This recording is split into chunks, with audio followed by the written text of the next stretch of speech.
So tonight we're going to be exploring a wisdom story from the Vedas. It's actually not from the Vedas, it's from the Vedas, but it actually, it's not just a story, it's actually an example of a sadhu, a great saintly person called Srila Sanatana Goswami, and something which happened. He was around about 500 years ago. Sanatana Goswami is a direct disciple, student of Sri Chaitanya Mahaprabhu, and he wrote many wonderful spiritual works that to this day are studied and people benefit from. So this is an incident that happened in his life. So before speaking, I'd like to take a moment to pay my respects and gratitude to my spiritual teachers and to Krishna and Chaitanya Mahaprabhu.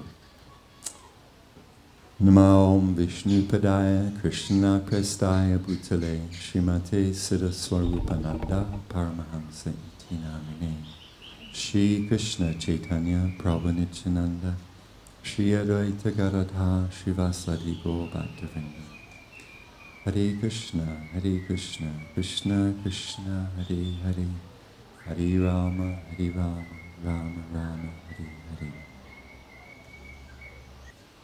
So I'd like to start by reading some words of Krishna from the Bhagavad Gita, from chapter 6, text 8. Krishna says, "A person is said to be established in self-realization and is called a yogi or mystic when he is fully satisfied by virtue of acquired knowledge and realization.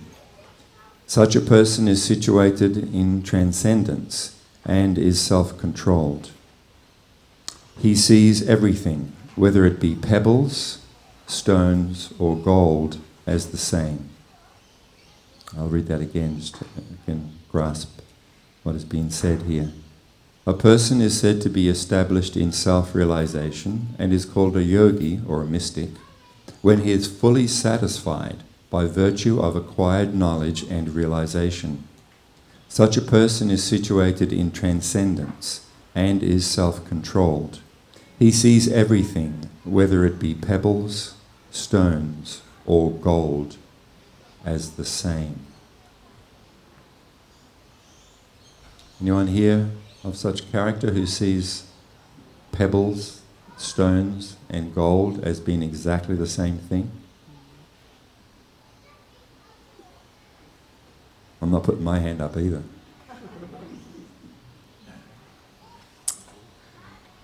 I'll read, there's a nice commentary by Srila Bhaktivedanta Swami which I'll read later. So it could be correctly stated, I think, that pleasure is the goal. Pleasure is the goal of life. Happiness and pleasure is the goal of life. And each one of us strives for that from the beginning of this life. From when we are babies still in the crib, we are actually looking for pleasure. We're looking for satisfaction. We are looking for happiness. In that beginning part, the happiness and pleasure that the living being is looking for is the comfort of their mother. Perhaps the breast of their mother's milk, to be held close, to hear the voice and feel the warmth of their mother. So the person in that early stage is still looking for pleasure.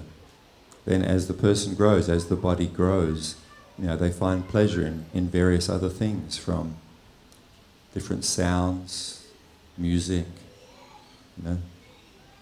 nursery rhymes, little things to hold. You notice how, as children grow, some of them like to put their thumb in their mouth, or they like to have like a little blanket. Any of you had little blankies when you were young? Like to hold the little blanket and kind of cuddle it, or maybe some cuddly toy, something like that. And then of course we develop certain attachments to different tastes. We like different kind of food. We don't like other kind of food, so in those early stages we spit it out, even though it's our parents trying to feed us. And then again, as we go through life, there is this constant yearning and longing to find satisfaction. And we tend to avoid those things which don't bring us pleasure or happiness, and we tend to gravitate to those things which do bring us a certain amount of pleasure, a certain amount of an experience of some pleasure, sensation, some kind of happiness. So with that in mind, and as society puts forward, what the goal of life is, why does a person go to school? Well, it's the law, you have to go to school. But other than that, what is the goal of one's education? Why do people continue in their education? What's the ultimate goal? Knowledge? They're just looking for knowledge in life, do you think? No one knows, or you're just all very shy? Job. Who in their right mind would go to school for that long with all the pressure of assignments and expectations of our parents and our own expectations? This pressure. Well, because at the end of this, hopefully, is a better job than if I didn't do it. Isn't that correct? Which means a better job means what? I get a better job, so what? What does that mean? Get more money. More money. And so I have more money, so what? What does that mean? What does more money mean? What's the purpose of more money? Have a better life, someone say? Perhaps. Maybe they have a better life. Maybe we won't. But that's the idea. With more money, I can get what is commonly known as more stuff. Right? I can get more stuff and better stuff and newer stuff. And because better, bigger and newer stuff will bring me more pleasure. Isn't that the equation? That's the idea. Anyway, that's the promise. That's the carrot that's kind of held out in front of me, organic of course, but that's the carrot. Now, does it play out like that? Is that factually how things work out? If we look around the world, and maybe if we look at ourselves, our own life, because wealth is a relative thing. Wealth is relative. There is no definition of wealth really, because in certain parts of the world, every single person in this room is a wealthy person. Whereas I'm sure most of you don't consider yourselves to be wealthy. You consider yourselves to be struggling perhaps and just getting by maybe. But actually compared to the majority of people in the world, each one of us is actually very wealthy. In fact, we're so wealthy, our struggle is not to get our next meal, the struggle is how to not eat the next meal, so that we are not overeating and that we get to maybe perhaps lose a little bit of our belly fat or whatever it might be. This is the kind of society we have. So the symptoms should be there that this is an extremely satisfied, harmonious, peaceful and happy society. Correct? Is that what we find? And we should all be satisfied, harmonious and happy people. Is that actually the case? Well, of course, we could talk on that for quite a long time. And we can see even by using, let's say, what do they call it? The top 1%. All the people who've got more, the 1% have more money than the other 99%. Having achieved that, are they actually happy, peaceful, calm, satisfied?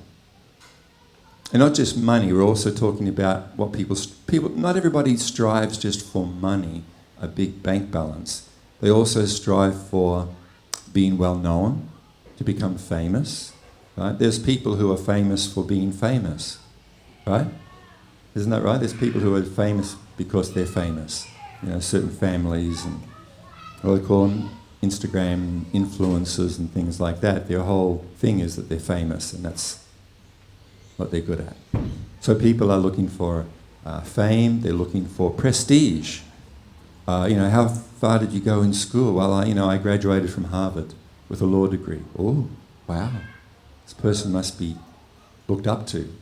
What about you, Ray? What did you do? Well, I left school halfway through year 10. Didn't graduate even year 10. And I spent 2 years in Boys Town. Oh, not so successful.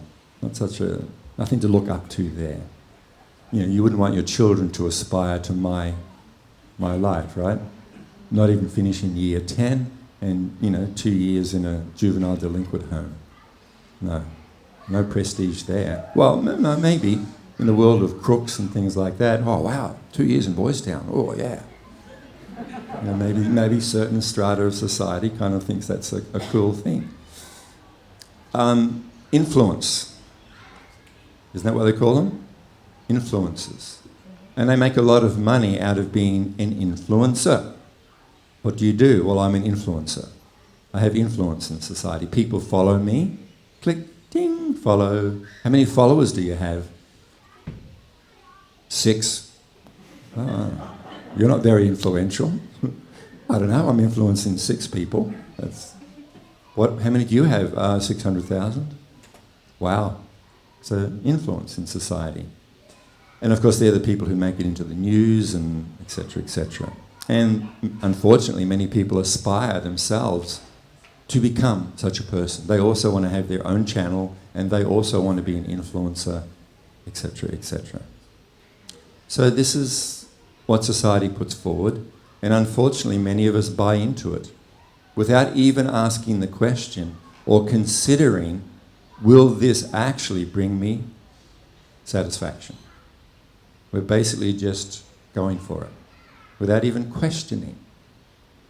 So if we do question and step back a little bit, let us look at the lives of those who have achieved such success.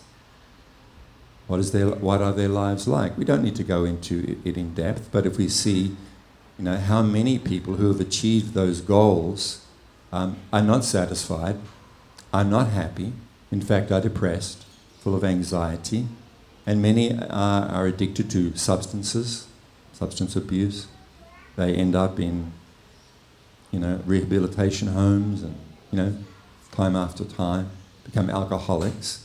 These are not symptoms of someone who is satisfied. Correct? If someone has that, that is not a symptom of someone who has achieved inner satisfaction or peace. In fact, in the Bhagavad Gita, Krishna says that without peace there cannot be happiness. There cannot be happiness without actually having peace. So there's so many different areas we could go into here. Maybe I'll just try my best to briefly touch on this idea. So this quote we read, these words of Krishna from the Bhagavad Gita, is saying that the yogi, the transcendentalist, sees rocks and pebbles as being equal to and the same as gold. How is that? Well, there's many things we could actually examine this for quite a number of hours, in fact. Pardon me. The transcendentalists see that all of these things, rocks, pebbles, stones, gold, what are they? They are all material energy. They're all simply made of atoms and molecules, right? It's matter, right? Is that understandable? If you were to kind of dive down deep into examining what is gold and, what is a pebble, what is a rock, what is dog doo-doo, if you go right down to the atomic and subatomic levels, there is no way that you can tell the difference between gold, pebble, ice cream, and dog doo-doo. They are simply made of the same matter. They are made of energy. So it is simply due to what we can do with those different things. There's not a lot you can do with dog doo-doo. If you've ever stepped on it in your shoes and gotten into a car with it still on your shoes, you got to sell your car. There's just there's no way out of that. You're trying to find out, doing all this stuff to get rid of the smell, and you can't get rid of it. You just kind of put a bit of spray in there and sell your car. There's not a lot of, not a lot you get out of that.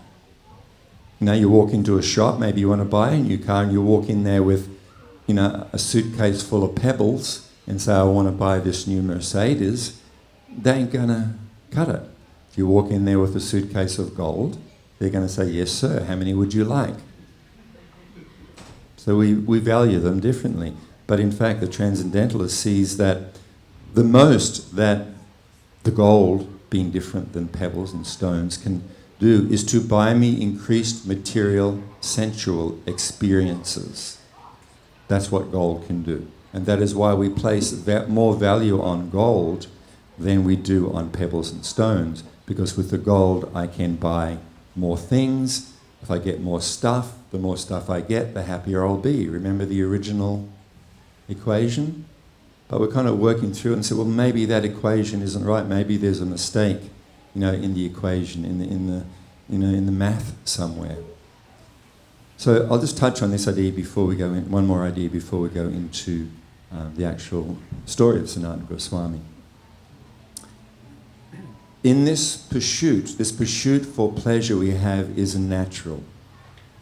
It is not bad and it is not unnatural to pursue pleasure. It is natural because we are pleasure seeking. That is our very nature. It is our being to seek pleasure and to find satisfaction. To not experience frustration and emptiness or anxiety. This is unnatural. Satisfaction, pleasure, these are natural. But when we pursue this materialistic goals, what is put forward as the goals of materialistic society, to get more stuff, because the stuff will bring me these things, this what I desire, there are actually, all it brings is anxiety. It just brings anxiety and ultimately misery. That's pretty negative, isn't it, right there? That's quite a negative view of life. Well, let me explain a little bit. It is described very succinctly, clearly, in the yogic teachings of what anxiety the pursuit of materialistic goals brings to us, particularly the pursuit of stuff. The first anxiety that comes along with this pursuit of these materialistic goals is the anxiety that I will not get what I want. Now that applies to everything in the pursuit of material goals. I am afraid I will not get that which I desire to have, which I think will bring me satisfaction, pleasure. Now that can be everything from a job to a careers and stuff, certain houses, certain cars, certain phones. I want to get the new fill in the blank. So there's an anxiety involved in that longing. I may not get that which I want. I might not get that which I want. I want to get that, I may not get it. Now, of course, every single one of us has stuff. Right? We all have stuff. Some have more stuff and less stuff. But we all have stuff. So the stuff we have, we are actually, or maybe not consciously, but maybe consciously, there is an anxiety or fear that I will lose that which I have. I will lose some of the stuff which I have. So there's an anxiety that comes along with that. When you go down to the beach, what's the sign say? Have you locked your car? Why? Thieves may come and take your stuff. Old people like me talk about the old days when you could walk out of your house and not worry whether you locked your door, front door or not. It's not exactly true, but it kind of is. If you lived in a certain town in the country or, the neighbourhood you lived in a city, a suburb, it's kind of true. Not completely true, of course. It's not like everybody was pure and saintly and spiritual, back in the 50s and 60s. No. But it was actually a thing where you might just walk out. The neighbours would keep an eye open for you, etc., etc. How many of us walk out of our front door and don't lock it tonight? No, we've all locked our cars and we've all locked our houses. So there's, why? Well, I'm afraid someone might come and steal my stuff. So there is an underlying fear, anxiety in connection with that. And then, of course, the third one, which I'm sure you've all guessed. Sometimes we lose our stuff. Sometimes our stuff gets stolen. And then we are lamenting, oh no, I lost my phone. I've lost my boyfriend. I've lost my girlfriend. I've lost my youth. I've lost my health. And we'll all eventually lose all of these things. Are you aware of that? Even our health we're going to lose, no matter how well we eat and exercise. And of course, this is not saying just become a couch potato. No, this is not what's been advocated. We just place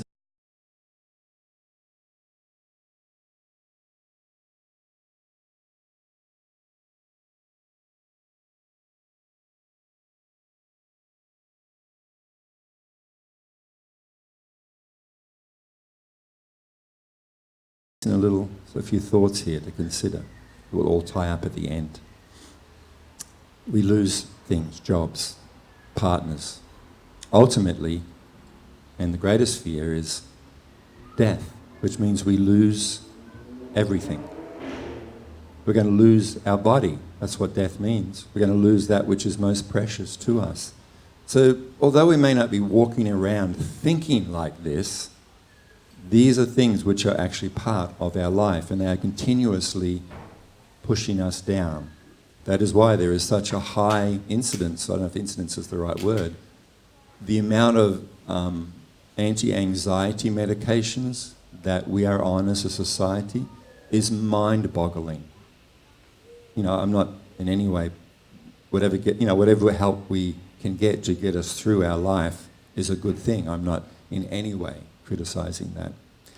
But what I'm saying is that the anxiety and depressions and feelings of fear and inadequacy, so many things are there that so many of us, just to help get through our day or through our week, we need help in that kind of way.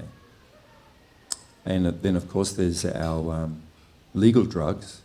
You know, how far do you have to go to find a pub? You know, like we live at Nobby's Beach there, and what used to be a very mellow, quiet neighbourhood's changed extremely. It's like every second shop now is a bar. It's a tavern.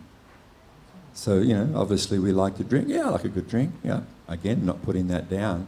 But what does a drink mean? You know, most of it doesn't taste that good.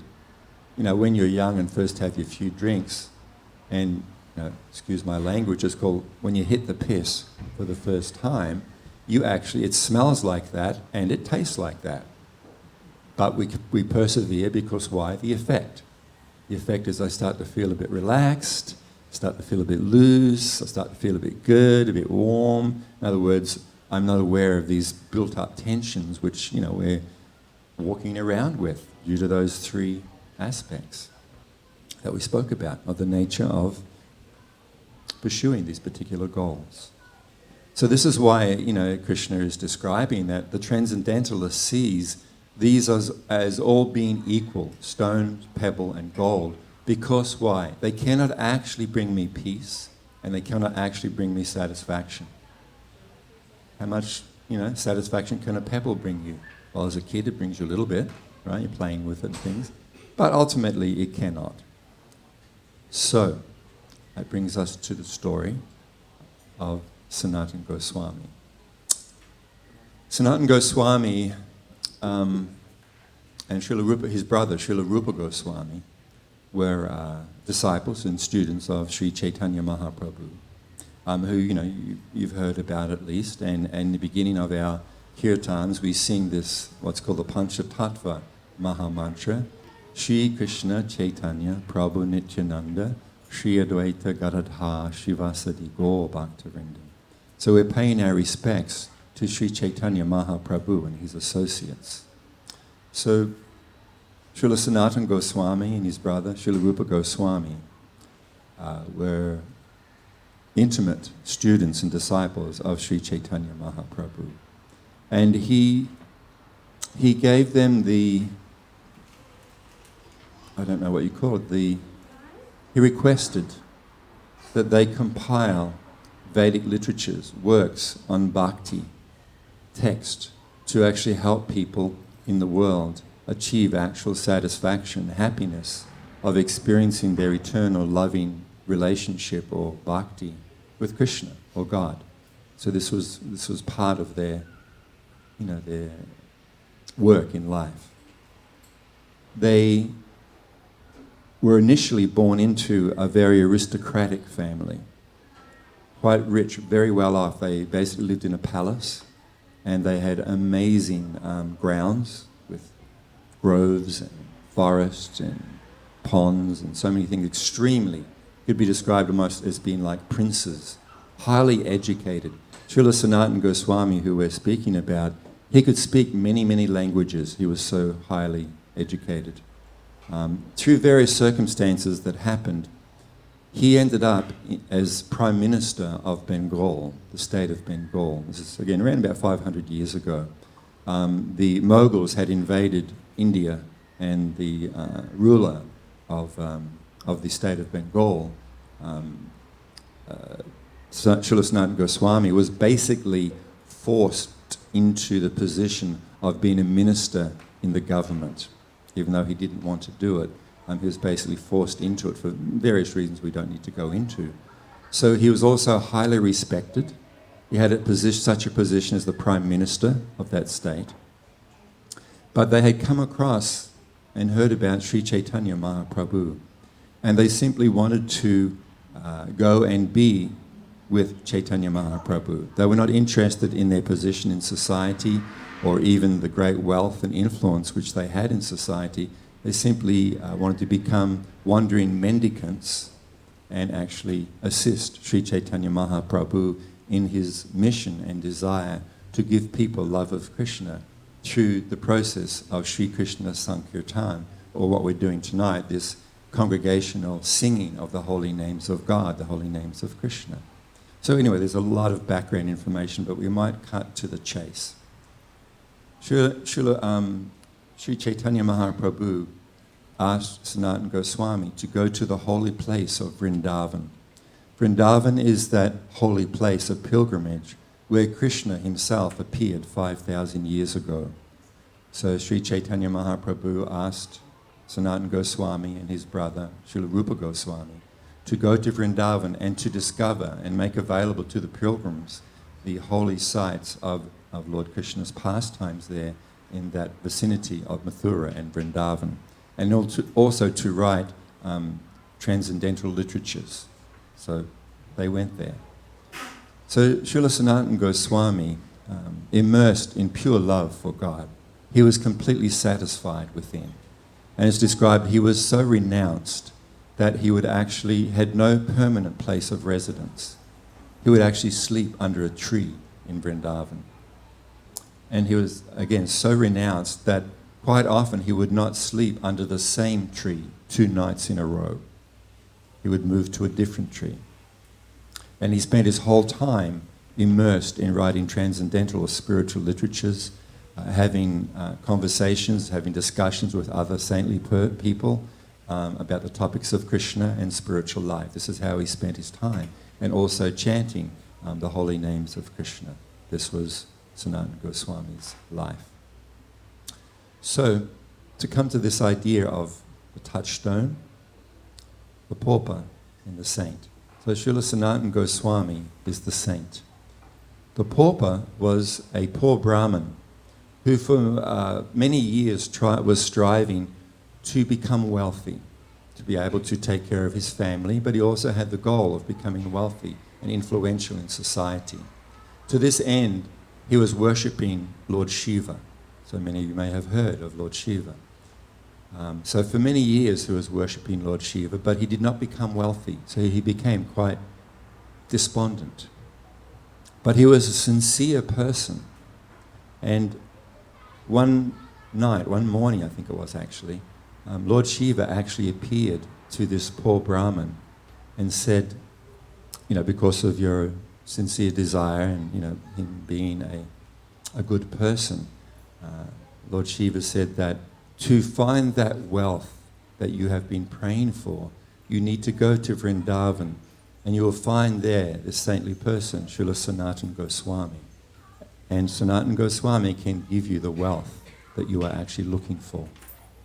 So without hesitation, the poor Brahmin immediately headed out to Vrindavan. In those days, of course, 500 years ago, no planes, trains, buses. He's walking for quite a long time because he was determined to achieve his goal.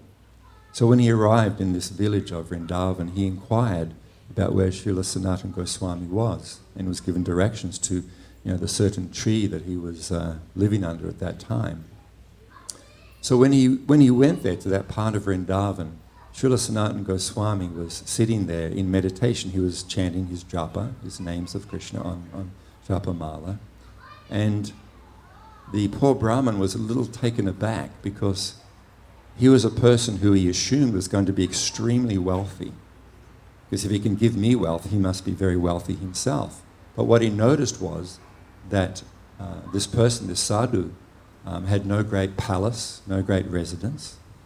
Not only that, but the clothes that he was wearing was very ragged. Because Srila Sanatana Goswami would never wear new clothes at all. He would always simply have used clothes. He was so renounced and immersed in his spiritual practice. And he was also a little skinny. He wasn't actually very big. He was quite skinny. Because Srila Sanatana Goswami, again, was so renounced that every other day he would go and beg a few chapatis from some local villages, and whatever he would get, that would become his food. If he didn't get anything from begging, he would not eat that day. So because of this austerity, he was actually quite skinny. So this poor Brahmin was a little concerned that, what am I doing here? How can this guy help me to be wealthy? But anyway, because Lord Shiva had, recommended that he do this, he approached Sanatana Goswami and paid his pranams, his respects, and inquired from Sanatana Goswami that Lord Shiva has sent me. And he said that you can give me the wealth that I'm seeking. And Sanatana Goswami said, I am a mendicant, I am renounced, I have no money. I'm sorry, I cannot help you in your quest. So the Brahmin started to walk away, very sad. Then as he was walking away, Srila Sanatana Goswami remembered that some time before, someone had given him a touchstone. Now, if you don't know what a touchstone is this mystic gem that when it is touched to iron, it turns the iron into gold. Simply by touching it, it would turn the iron into gold. So he sent someone and called the poor Brahmin back and said, I'd forgotten actually that someone has given me this touchstone. So the Brahmin was saying, well, may I have the touchstone? He said, yes, of course, you may. I have no use for it, you may have it. So he asked where it was. And he said, I think it's over there somewhere. And there was a pile of refuse, garbage. I think that's the last time I remember where it was. So immediately the Brahmin ran over and, going through, pushing the hogs out of the way, and he found this mystic gemstone. And he came back and he thanked Sanatana Goswami, and he went away feeling very elated that finally he'd gotten, with the touchstone he could have unlimited money. And with unlimited money he had unlimited influence in society, all the things we spoke about. So he went back to his home and took advantage of the touchstone. And he became very wealthy, very influential. But after some time, he also realized, although I have achieved this, still I am not satisfied. I'm actually still in anxiety. These 3 types of anxiety which we spoke about. So this poor Brahmin was experiencing those 3 types of anxiety, even though he had everything which he considered to be would make him happy. And then he also he realized, this sadhu, this saint, Sanatana Goswami, why did he have it in the rubbish pile? He must have some other wealth that he did not tell me about, and he is keeping it from me. So I am going back to get whatever wealth he has. So he went back to Vrindavan and approached Sanatana Goswami and expressed this. You must have some other wealth. This wealth must be beyond belief if you are able to neglect the touchstone. Can I please have some of that wealth? Would you please share that wealth with me? And Sanatana Goswami said, yes, I'm happy to. He said, but first you must throw the touchstone in the river. Really? This is one of the things that has to happen.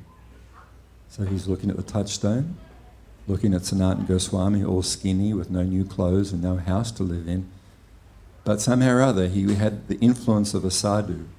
It's not just through the sadhu's words, but actually through their character.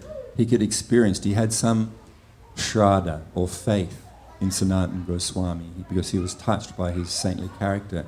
So he had this little bit of faith that he will not cheat me. So we went through the touchstone in the river, which would never be found again.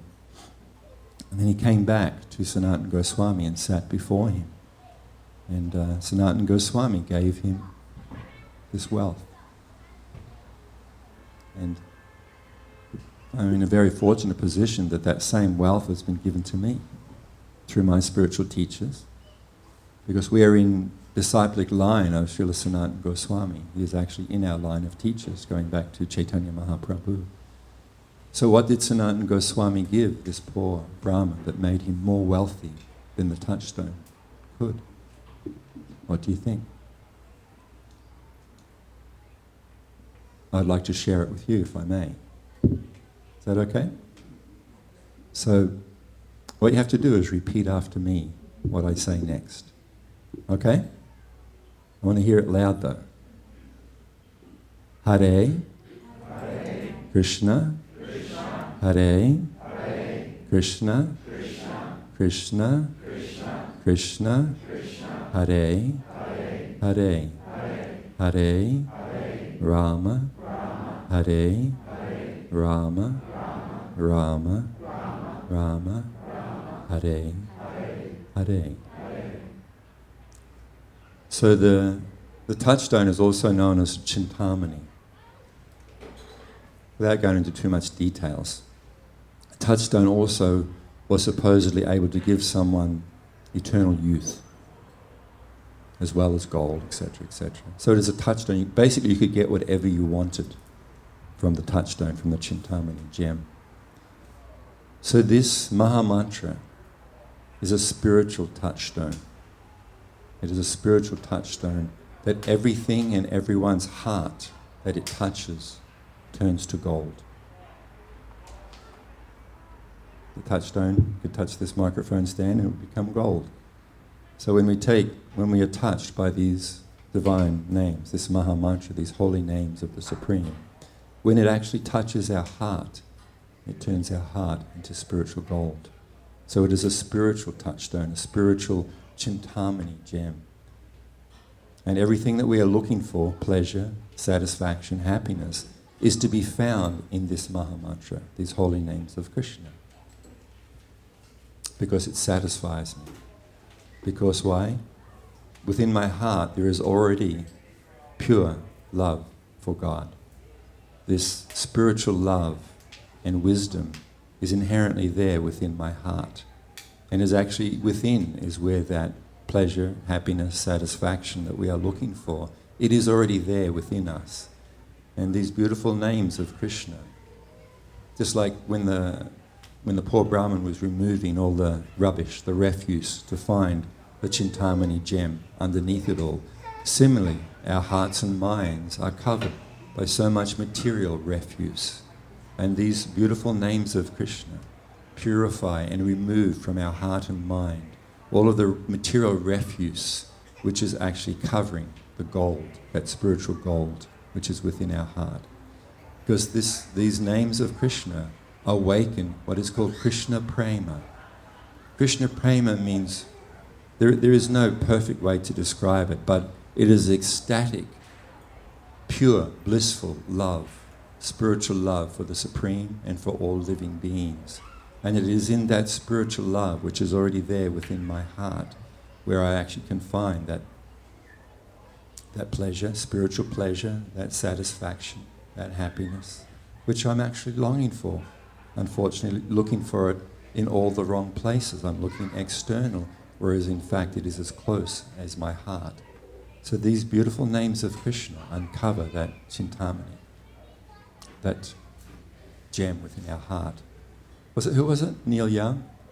And he had a song, Searching for a Heart of Gold, wasn't it? If you haven't heard that song, you can Google it. Searching for a Heart of Gold. So that is the story. So maybe I'll just finish off on this one little idea.